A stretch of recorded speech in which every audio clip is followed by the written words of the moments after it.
Hi friends, welcome back to Nepex academy. നമ്മൾ കേരള PSCക്ക് വരുന്ന ഇംഗ്ലീഷിലെ ക്വസ്റ്റ്യൻ ടാഗ് എന്ന് പറയുന്ന ഒരു ടോപ്പിക്കായിരുന്നു നമ്മൾ പഠിച്ചുകൊണ്ടുണ്ടായിരുന്നത്. ക്വസ്റ്റ്യൻ ടാഗുമായി ബന്ധപ്പെട്ടിട്ട് ലാസ്റ്റ് ക്ലാസ്സിൽ ഈ ഒരു ചോദ്യമാണ് ഞാൻ നിങ്ങൾക്ക് ചെയ്തു നോക്കാൻ വേണ്ടി തന്നിട്ടുണ്ടായിരുന്നുള്ളത്. ഓക്കെ, അപ്പോൾ നമുക്ക് ആ ക്വസ്റ്റ്യൻ എന്ത് ചെയ്യാം, ഒന്നും കൂടി ആ ക്വസ്റ്റ്യൻ നമുക്ക് നോക്കാം. ദേ റയർലി വിസിറ്റസ് എന്നുള്ളതാണ് ചോദ്യം. അതിൻ്റെ ക്വസ്റ്റ്യൻ ടാഗ് എന്താണ് എന്നുള്ളതാണ്. ഓക്കെ, സോ ഇതൊരു പോസിറ്റീവ് സെൻറ്റൻസ് ആണോ നെഗറ്റീവ് സെൻറ്റൻസ് ആണോ എന്നാണ് നമ്മൾ ആദ്യം മനസ്സിലാക്കേണ്ടത്. ഇതൊരു നെഗറ്റീവ് സെൻറ്റൻസ് ആണ്, കാരണം ഇതിൽ റയർലി എന്ന് പറയുന്ന വാക്ക് വന്നിട്ടുണ്ട്. അപ്പോൾ മനസ്സിലാക്കി വെക്കുക, റയർലി എന്ന് പറയുന്ന വാക്ക് വന്നു കഴിഞ്ഞാൽ ആ സെൻറ്റൻസ് എന്തായിരിക്കും, അത് ഒരു നെഗറ്റീവ് സെൻറ്റൻസ് ആയിരിക്കും.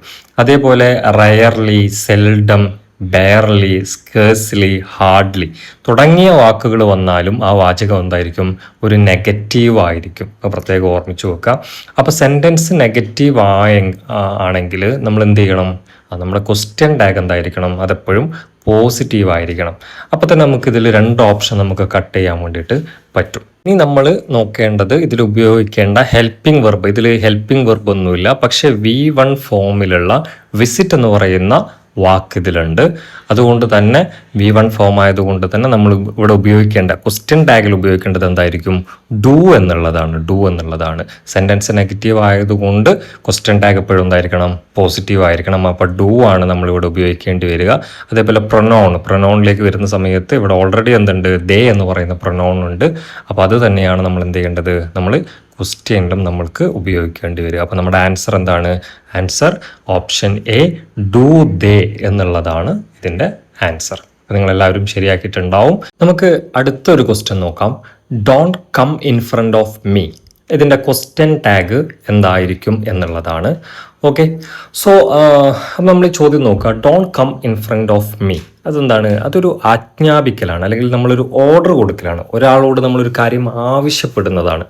അത്തരം സെൻറ്റൻസുകളെ നമ്മൾ ഇംപേരറ്റീവ് സെൻറ്റൻസ് എന്നാണ് നമ്മൾ ഇംഗ്ലീഷിൽ വിളിക്കുന്നത്. ആജ്ഞാപിക്കുകയോ അപേക്ഷിക്കുകയോ ഒരാളോട് ഒരു കാര്യം ചെയ്യാൻ ആവശ്യപ്പെടുന്നതോ ആയിട്ടുള്ള സെൻറ്റൻസുകളെ ഇംഗ്ലീഷിൽ നമ്മൾ ഇംപേരറ്റീവ് സെൻറ്റൻസ് എന്ന് വിളിക്കും.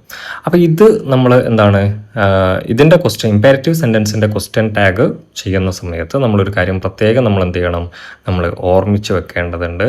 അതെന്താണെന്ന് ചോദിച്ചു കഴിഞ്ഞാൽ, ഡോണ്ട് എന്ന് തുടങ്ങുന്ന നെഗറ്റീവ് ഓർഡറുകൾ, ഡോണ്ട് എന്ന് ചെയ്യരുത് എന്നാണല്ലോ പറയുന്നത്. അപ്പോൾ ഡോണ്ട് എന്ന് തുടങ്ങുന്ന ഇംപേരറ്റീവ് സെൻറ്റൻസുകൾ വന്നു കഴിഞ്ഞാൽ അതിൻ്റെ ടാഗ് എപ്പോഴും എന്തായിരിക്കണം, അതിൻ്റെ ടാഗ് എപ്പോഴും വിൽ യു എന്നുള്ളതായിരിക്കണം. ഓക്കെ, അപ്പോൾ ഇംപേരറ്റീവ് സെൻറ്റൻസിന് ക്വസ്റ്റ്യൻ ടാഗിൽ ചെറിയൊരു റൂൾ വ്യത്യാസമുണ്ട്. അതിൽ തന്നെ ഇവിടെ നമ്മൾ പഠിക്കുന്നതാണ്, ഡോണ്ട് എന്ന് വന്നു കഴിഞ്ഞാൽ അതിൻ്റെ ക്വസ്റ്റ്യൻ ടാഗ് എപ്പോഴും എന്തായിരിക്കും, വിൽ യു എന്നുള്ളതായിരിക്കും. അപ്പോൾ ഇവിടെ ചോദ്യം എന്താണ്, don't come in front of me എന്നുള്ളതാണ് ചോദ്യം. അപ്പോൾ അതിൽ ഓപ്ഷനിൽ എന്തുണ്ട്, നമ്മൾ നേരത്തെ പഠിച്ച വിൽ യു എന്നുള്ളത് ഓപ്ഷനിലുണ്ട്. അപ്പോൾ ഓപ്ഷൻ ഡി ആയിരിക്കും അതിൻ്റെ ഉത്തരം. ക്വസ്റ്റ്യൻ ടാഗുമായി ബന്ധപ്പെട്ട മറ്റൊരു ക്വസ്റ്റ്യൻ കൂടി നമുക്ക് നോക്കാം. None of the players has arrived yet എന്നുള്ളതാണ് എന്ത് ക്വസ്റ്റ്യൻ. അതിൻ്റെ ക്വസ്റ്റ്യൻ ടാഗ് കണ്ടുപിടിക്കാൻ വേണ്ടിയിട്ടാണ് നമ്മളോട് പറഞ്ഞിരിക്കുന്നത്. 4 ഓപ്ഷൻ ഉണ്ട്. Have in they, has they, have they, isn't it. ഈ പറയുന്ന 4 ഓപ്ഷൻസും നമുക്ക് തന്നിട്ടുണ്ട്. അപ്പോൾ ഇതിൽ ഇതിൻ്റെ ക്വസ്റ്റ്യൻ ടാഗ് ഏത് വരും എന്ന് നോക്കാം. അതിനു മുമ്പ് ഞാൻ നിങ്ങൾക്കൊരു റൂള് നിങ്ങളോടൊന്ന് പറഞ്ഞു തരാം. അതിൽ എന്താണ് നിങ്ങൾ ശ്രദ്ധിക്കേണ്ടത്, ഇതാണ്. None, everybody, somebody, no one എന്നൊക്കെ വാചകത്തിൻ്റെ ആദ്യത്തിൽ വന്നു കഴിഞ്ഞാൽ അവിടെ നമ്മൾ ഉപയോഗിക്കേണ്ട പ്രൊനൗൺ എപ്പോഴും എന്തായിരിക്കും, ദേ എന്നുള്ളതായിരിക്കണം. അപ്പോൾ ദേ എന്നുള്ള പ്രൊനൗൺ ആയിരിക്കണം. അപ്പോൾ വാക്കുകൾ ഓർമ്മിച്ച് വെക്കുക. None, everybody, somebody, no one തുടങ്ങിയ വാചകങ്ങളൊക്കെ വരുമ്പോൾക്ക് അവിടെ ടാഗിൽ നമ്മൾ ഉപയോഗിക്കേണ്ട പ്രൊനൗൺ എന്തായിരിക്കണം, ദേ ആയിരിക്കണം. അപ്പോൾ ദേ നമുക്കറിയാം, ദേ എന്ന് പറഞ്ഞു കഴിഞ്ഞാൽ എന്താണ്, അതൊരു ബഹുവചനമാണ്, അതൊരു പ്ലൂരൽ ഫോമാണ്. അപ്പോൾ അതിൻ്റെ കൂടെ നമുക്ക് എന്ത് ചെയ്യാൻ പറ്റില്ല, നമുക്ക് ഹാസ് എന്ന് പറയുന്ന സിംഗുലർ ഉപയോഗിക്കാൻ വേണ്ടി പറ്റില്ല. ഹാവ് എന്ന് പറയുന്ന പ്ലൂരൽ തന്നെ നമുക്ക് അതിൻ്റെ കൂടെ എന്ത് ചെയ്യണം, ഉപയോഗിക്കണം. അപ്പോൾ ഈ ഒരു റൂൾ നിങ്ങൾ പഠിച്ചു വെക്കുക. നമുക്ക് നമ്മുടെ ചോദ്യത്തിലേക്ക് തന്നെ തിരിച്ചു പോവാം. അപ്പോൾ ക്വസ്റ്റ്യനിൽ എന്താണ്, none of the players has arrived yet എന്നുള്ളതാണ് ഇതിൻ്റെ ചോദ്യം, അല്ലേ? ഇവിടെ നമുക്ക് അറിയാം ഇതെന്താണ്, none of the players has arrived yet എന്ന് പറയുമ്പോൾ അതൊരു നെഗറ്റീവ് സെൻറ്റൻസ് ആണ്. അപ്പോൾ ടാഗ് എപ്പോഴും എന്തായിരിക്കണം, പോസിറ്റീവ് ആയിരിക്കണം. അപ്പോൾ ഇവിടെ പോസിറ്റീവ് ആയിട്ടുള്ള 2 ടാഗ് മാത്രമേ നമുക്ക് കാണുന്നുള്ളൂ, has they and have they.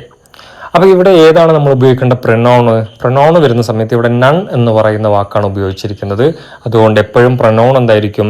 ദേ എന്നുള്ളതാണ് നമ്മൾ ഉപയോഗിക്കേണ്ട പ്രൊനൗൺ. ഓക്കെ, അതേപോലെ ദേക്ക് ശേഷം ഒരിക്കലും എന്ത് വരില്ല? ഹാസ് വരില്ല. എപ്പോഴും ദേൻ്റെ കൂടെ എന്ത് മാത്രമേ വരുള്ളൂ? ഹാവ് മാത്രമേ വരുള്ളൂ. അപ്പോൾ ഈ ചോദ്യത്തിൻ്റെ ഉത്തരം എന്താണ്? ചോദ്യത്തിൻ്റെ ഉത്തരം ഹാവ് ദേ എന്നുള്ളതാണ് ഇതിൻ്റെ ഉത്തരം. അടുത്തത് നിങ്ങൾക്കുള്ള ഒരു ചോദ്യമാണ്. None of us played the game well. ഇതിൻ്റെ ക്വസ്റ്റ്യൻ ടാഗ് എന്താണ് എന്നുള്ളതാണ്. Didn't we, did us, don't they, did we. ഇതിലേതാണ് ശരിയായിട്ടുള്ള ഉത്തരം എന്ന് കമൻറ്റ് ചെയ്യുക. ഇതിൻ്റെ ഉത്തരവും മറ്റ് ഡീറ്റെയിൽസും അടുത്ത വീഡിയോയിൽ നമുക്ക് ഡിസ്കസ് ചെയ്യാം.